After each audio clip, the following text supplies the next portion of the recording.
From the National Newsroom of the Canadian Press, I'm Rob Westgate. Police in British Columbia have charged a fourth Indian national in last year's killing of Sikh activist Hardeep Singh.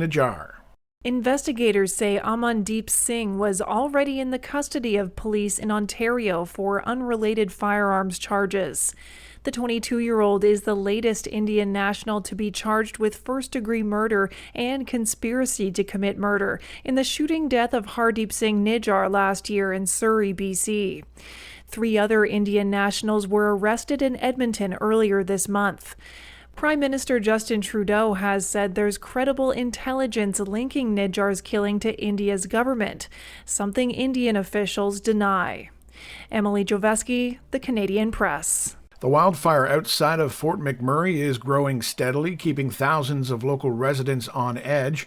However, leadership at the regional municipality of Wood Buffalo is encouraging calm and readiness. Mayor Sandy Bowman notes that the community was razed by a massive wildfire that gutted some 2,400 homes not too long ago. He says, as traumatic as that was, it helped prepare everyone should such an event unfold again.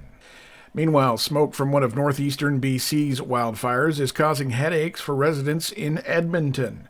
Environment and Climate Change Canada has issued a special air quality statement for the city, warning of smoky skies that could make breathing more difficult.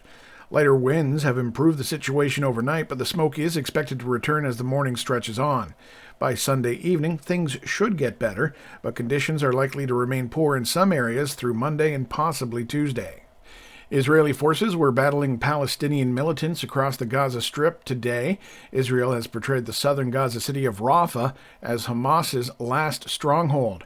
Israeli military spokesperson Rear Admiral Daniel Hagari shared an update in a video statement. Since the start of our precise operation against Hamas in Rafah, we have eliminated dozens of terrorists, exposed underground terror tunnels, and vast amounts of weapons. The UN said 300,000 people have already fled Rafah since the operation began.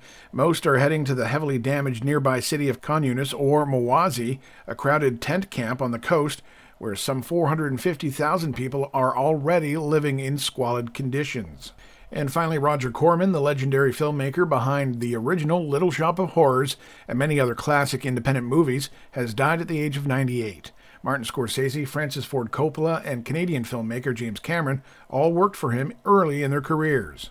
During a 2009 interview, Corman spoke about winning an honorary Academy Award. I was totally surprised. I know normally people say, I was surprised I got this award. They've been expecting the award. This is the Canadian Press. In sports, the Carolina Hurricanes keep their playoff run alive, posting a 4-3 win over New York.